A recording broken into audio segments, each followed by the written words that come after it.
मित्रांनो 2-3 दिवसापूर्वी आपण एका व्हिडिओच्या माध्यमातून माहिती घेतली होती की धानाचं जे बोनस आहे ते शेतकऱ्यांच्या खात्यावर वितरित होण्याला सुरुवात झालेली आहे। परंतु मित्रांनो अचानकपणे हे धानाचं बोनस वाटप थांबवण्यात आलेलं आहे।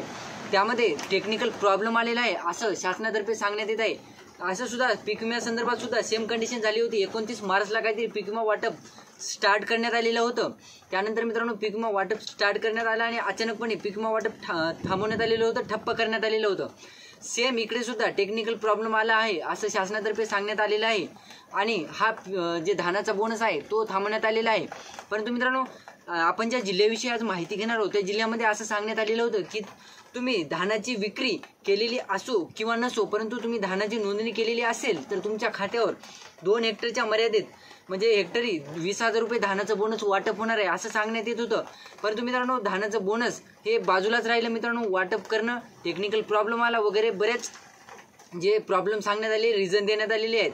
आता हा धानाचा बोनस कधीपर्यंत शेतकऱ्यांच्या खात्यावर वितरित होईल, त्याचबरोबर तुम्ही फक्त नोंदणी केली असेल आणि धानाची विक्री केलेली नसेल तर तुमच्या खात्यावर हा धानाचा बोनस हा वितरित होणार की नाही हे सुद्धा आपण आजच्या व्हिडिओमध्ये क्लिअर करण्याचा प्रयत्न करणार आहोत। तत्पूर्वी जर चॅनलवर नवीन असाल तर चॅनलला सबस्क्राईब करा आणि समोरील जे बेल आयकॉन बटन आहे ते दाबायला विसरू नका। तर नमस्कार मित्रांनो, मी राजश्री, स्वागत आहे कृषीमॅन यूट्यूब चॅनलमध्ये। मित्रांनो चांगल्या काही कमेंट आल्या, काही वाईट कमेंट आल्या। चांगल्यानी चांगल्या पद्धतीने व्हिडिओ बघले आणि वाईटांनी वाईट पद्धतीने व्हिडिओ बघले।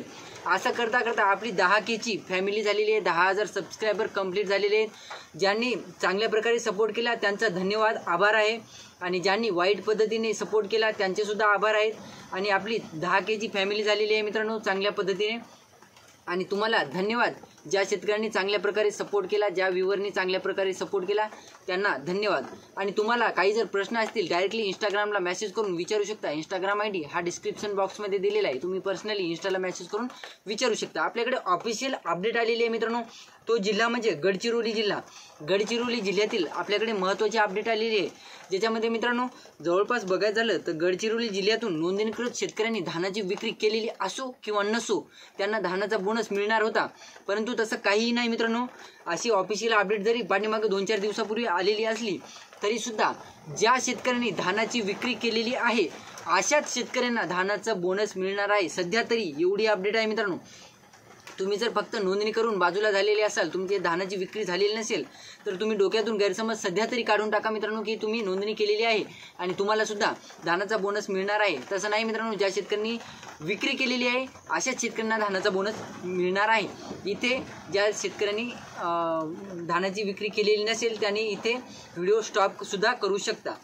तर मित्रांनो आदिवासी विकास मंडळाच्या जे 52 केंद्रावर धान खरेदी करण्यात आली होती, या केंद्रावर नोंदणी केलेल्या शेतकऱ्यांना आता वाट पाहावी लागणार आहे। हे अगोदरच्या व्हिडिओमध्ये आपण बघितलं होतं, सेम कंडिशन आहे मित्रांनो।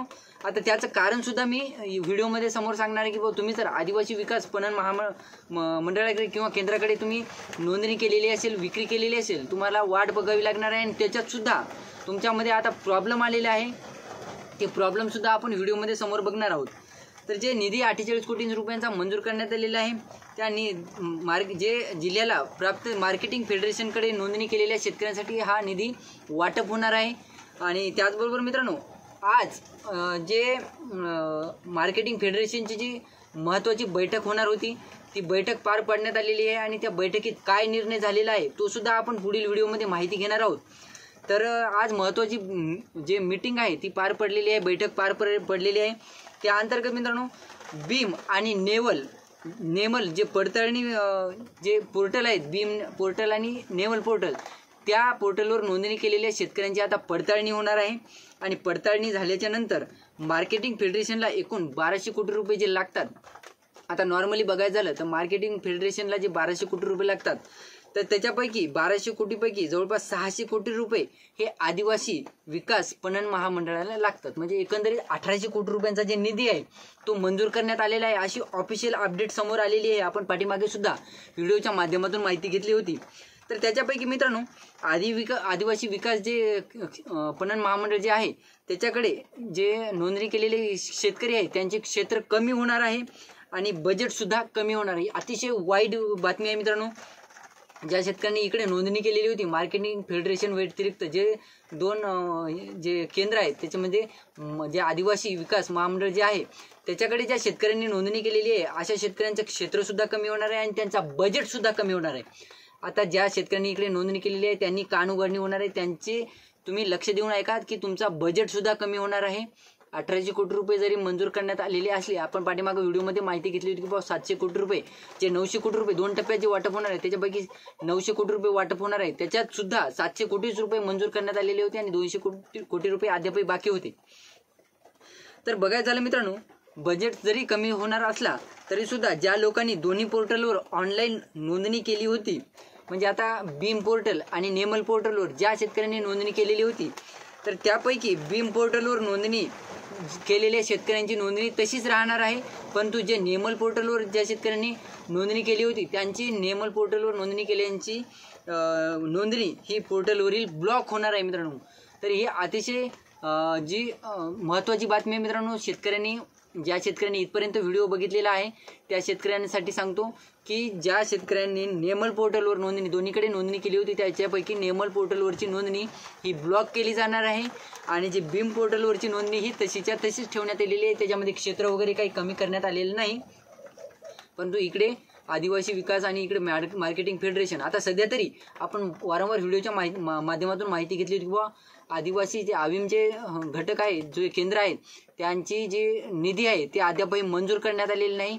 गडचिरोली जिल्ह्याबद्दल आपण बोलत आहोत आणि ज्यामध्ये नेमल पोर्टलवर सुद्धा ज्या शेतकऱ्यांनी नोंदणी केली होती त्यांची सुद्धा नोंदणी ही ब्लॉक केली जाणार आहे. एकंदरीत बघायचं झालं मित्रांनो, धानाच्या बोनसमध्ये वाटपाला सुरुवात झालेली असताना जे टेक्निकल इश्यू आला तो साईडला ठेवूया, परंतु त्या टेक्निकल इश्यू दरम्यान आता याने नवीन एक गोष्ट मध्ये आणलेली आहे, ज्याच्यामध्ये नेमल आणि जे बीम पोर्टल आहे त्या पोर्टलवर नोंदणी केलेल्या शेतकऱ्यांची गडचिरोली जिल्ह्यामधून त्यांची पडताळणी होणार आहे. त्यानंतरच तुमच्या खात्यावर या रक्कम जमा होणार आहे. आज जी ब्रह्मपुरी येथे जी मार्केटिंग फेडरेशनची जी मीटिंग झालेली आहे किंवा बैठक झालेली आहे त्या अंतर्गत काय निर्णय होणार आहे ते उद्याच्या व्हिडिओमध्ये आपण पुढील व्हिडिओमध्ये माहिती घेणार आहोत. आणि त्यानंतर एक्झॅक्ट डेट गडचिरोली जिल्ह्यातील शेतकऱ्यांसाठी जे धान बोनस आहे ती एक्झॅक्ट डेट काय असणार आहे ते देखील आपण पुढील व्हिडिओमध्ये माहिती घेणार आहोत. व्हिडिओ इथपर्यंत बघितला असेल आणि परत एकदा सांगतो 10K फॅमिली झालेली आहे, तर ज्या शेतकऱ्यांनी चांगल्या प्रकारे सपोर्ट केला त्यांचा आभार मानतो, धन्यवाद करतो. आणि ज्या शेतकऱ्यांनी वाईट पद्धतीने सपोर्ट केला त्यांची सुद्धा आभार आहे, कारण की तुम्ही वाईट कमेंट जरी केलेल्या असल्या तरी सुद्धा तुम्ही व्हिडिओला सपोर्ट केलेला आहे. तुम्ही व्हिडिओला सपोर्ट केल्यामुळं इथपर्यंत आपली फॅमिली आलेली आहे. कृषीमॅन यूट्यूब चॅनल इथपर्यंत 10K आलेलं आहे. तर मित्रांनो, व्हिडिओ आवडला असेल तर लाईक करा.